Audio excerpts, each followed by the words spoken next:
Hi, I'm Ron Lawson from Dirtbike. Thanks for joining me today. I've got something a little different in my driveway today. This is the brand new Suzuki V-Strom 800DE. I know we're dirt bike guys. In general, we're not used to the word Suzuki and brand new coming together, but this is a little bit different. In the street bike world, Suzuki's still on top of their game. We're kind of used to the dirt bikes going unchanged. This is an all-new motorcycle. Suzuki came out with an 800cc naked bike, which more or less uses the same motor. Very different chassis, very different setup. This is an adventure bike. One of the cool things about it is it has a inline twin-cylinder motor. Most of the V-Stroms we've seen in the past have been V-twin. This has a 270-degree crank, which more or less duplicates the feel and the pulses of a V-twin. It makes it feel like a V-twin, more along with that V-Strom legacy. Another very interesting thing about this bike is the price point. It comes in at $11,349, which, it's pretty much the same price as a dual sport bike. Obviously, there's a whole lot more motorcycle here. The primary competition for this bike is going to be the Yamaha T7 and maybe the newly introduced Honda Transalp 750. This is quite a bit of motorcycle though. About to take it for a little ride out of my driveway. First we're going to do a little setup. Now you see I've already removed the foot peg rubbers. Pretty much those keep the vibration out of your feet. For street rides, they kind of place your feet awkwardly for going into the dirt. You can't really get to the brake or the shifter. I've also cranked up the preload in the rear suspension. This is done hydraulically. You don't have to get out a hammer and a punch like you normally would on a dirt bike. The fork only has adjustable rebound damping, so we're going to leave that alone for now. We might want to make some adjustments later on. When you're going to go dirt riding with a Suzuki V-Strom, or pretty much any high-end adventure bike, first thing you're going to do is change your ride modes. This is what makes this kind of a new game for Suzuki. Previously, traction control on the V-Strom's 1050 was pretty primitive. It was good for riding in the rain on the street, kind of kept it under control there. This bike has gravel mode. We're going to check that out and see how it is off-road. As far as the Suzuki drive mode management system, we like A, it's a little bit more fun. On ABS, that's a little different. If you kind of scroll over to ABS menu, you can turn it off. It doesn't turn off the front brake ABS, just the rear. Okay, we're just about ready to go. I'm going to tool around my neighborhood and then off onto some dirt roads. If you recognize the roads, do me a favor, keep it to yourself. So first off, to get to the trails, I've got to do a little bit of street riding, so I'm going to go back into a lot of the street bike modes. Kind of already discovering how much I like this bike. For one thing, it's super comfortable. It fits me. The most interesting thing about this bike is that the seat height isn't that high. In fact, when I come to a stop, I can touch the ground with my heels, and that's pretty impressive. I mean, I'm not that tall. I think I used to be about 6'1". Now I'm kind of shrinking down with every passing day. This bike probably meant for a guy like me. Don't really have all my original joints in place right now. Motocross has kind of taken its toll over the years, and that's why the comfort is pretty welcome. This bike's real spread out, and then a sport bike, I pretty much couldn't even dream of fitting myself on. With this, my legs these are probably at about a 90-degree angle. My hips pretty much right above my heels. Couldn't be a better riding position just for sheer comfort.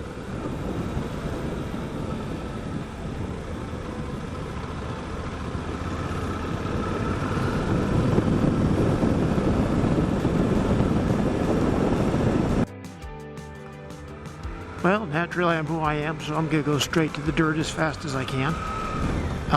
First off, I didn't change the tires. These are the stock tires. They're mostly street oriented. So you can't get too crazy with these. I've always thought it was a great idea to have two sets of wheels for any adventure bike. The guys at W are kind of into this now. They're all into adventure bikes, and they actually have replacement wheels for most of the adventure bikes. I don't know if this is on the list yet, but we're going to talk to Kristen as soon as we get back and find out, because I'd love to have another set of wheels with Continental TKC 80s or something like that. The stock tires pretty much are going to go a long time. Semi-knobbies, of course, aren't. So that's why you have to have two sets of wheels. Already though, I know I love this motor. This is more of a torquey motor, kind of a low-end motor. It's not that revvy like a KTM 890 or even a Yamaha T7. It's all low-end.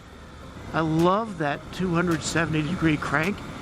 I've always thought that the Harley guys kind of had it right. You really don't want an electric motor that's too smooth, that's just perfectly purring along all the time. You want to have a little bit of a pulse, kind of connects to something primal. This bike does go. When you give it a little gas, it's always ready. First gear is pretty tall, as you might expect. Probably does about 60 miles an hour in first gear. Red line's about 9,500 RPM. That's pretty much normal for a bike this size. I do think it has quite a bit more torque than the Yamaha. Maybe not as much power as the KTM.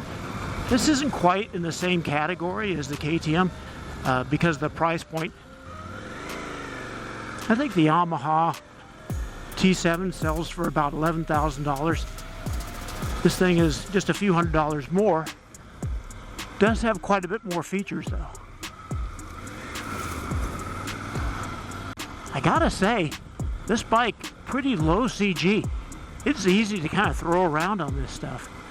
I'm not gonna get too crazy here, not with these tires, not quite knowing where I'm going. But no, there's nothing spooky about this at all.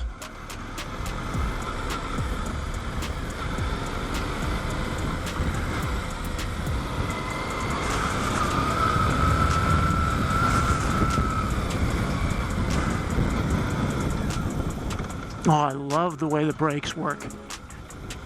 I just grabbed a handful of front brake and I felt just a little knocking in there, just enough to let me know that it was doing something for me, that it wasn't just going to lock up and send me skidding along.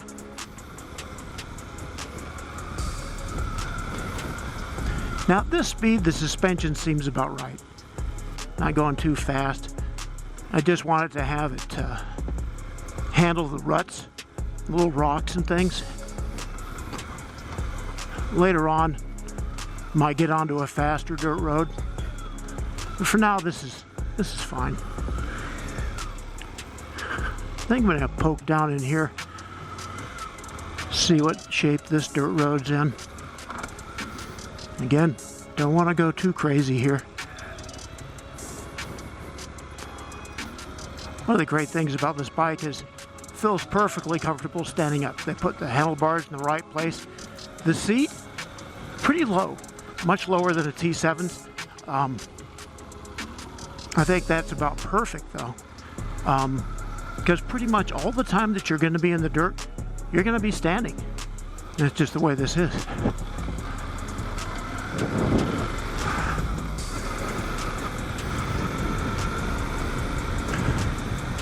It's getting pretty late in the evening. The shadows are getting pretty tall. It's hard to kind of pick out some of the ruts from just normal shadows out here. But again, this is just like poke around speed exploration mode. The bike's cooperating in every way.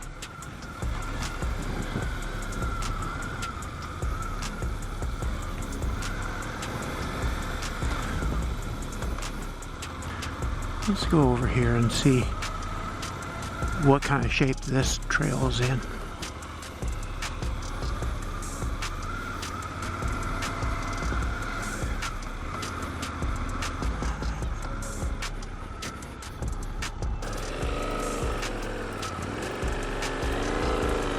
Okay, we've got a little hill here. We're going to see exactly how good the gravel mode works. It's kind of funny, it just kind of mutes the power. It doesn't spin pretty much at all in a straight line. I noticed earlier, let me step out the rear end a little bit. That's kind of what you want it to do. Now the original traction control on the 1050, very intrusive. It was pretty much only made for riding around in the rain. It's kind of like hitting the kill button actually when the wheel would start to spin in the dirt. Wasn't at all a good feeling for that. This, like I said, it just kind of mutes the power a little bit. Lets you still spin the wheel, lets you still drift it along.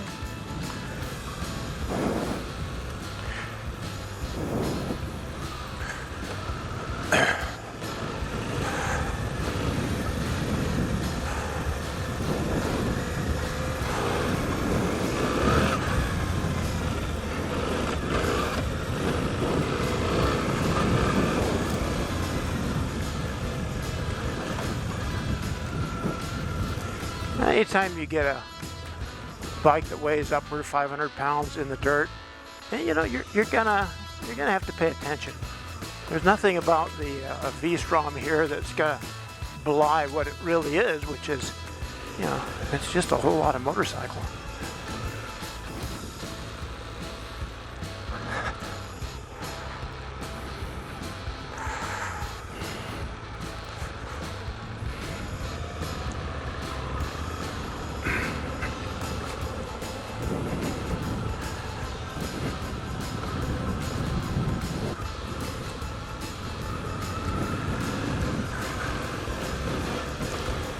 Again, having the foot peg rubbers taken off before I started this, pretty much essential for this type of riding. I'm standing up all the time. I can still reach the brake pedal, the shifter, just fine from the standing position. And I'm probably not going to sit down much until I get back to the road.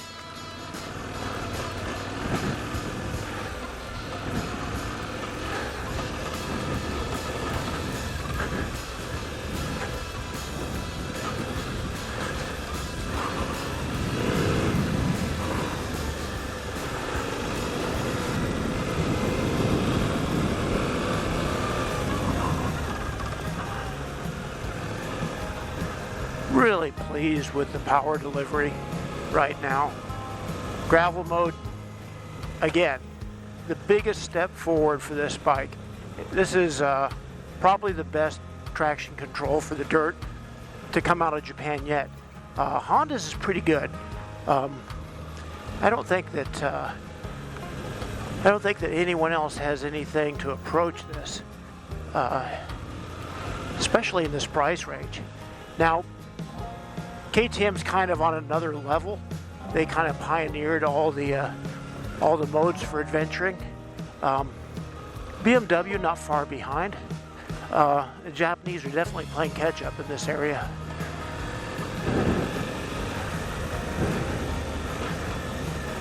Judging by this, I'd say they've caught up.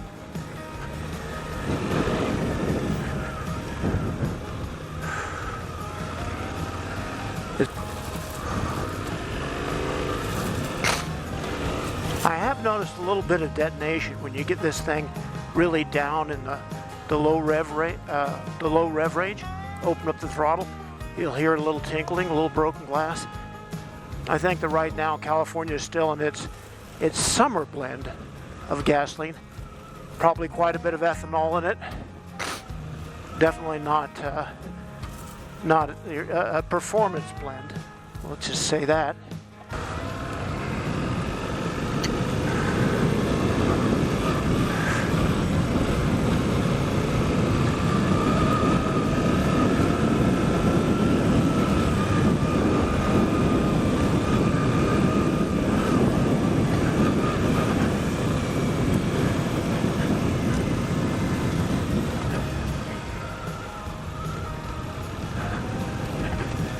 So I'm going to head on home.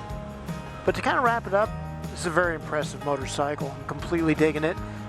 It's the bike that it most closely reminds me of, or maybe is most comparable to from Japan, is the T7, which I've mentioned several times. And the reason I keep on talking about it is because it's been kind of the benchmark for off-road performance for a Japanese adventure bike so far. This bike's still a little more street-oriented than the T7, and that's mostly in the suspension department.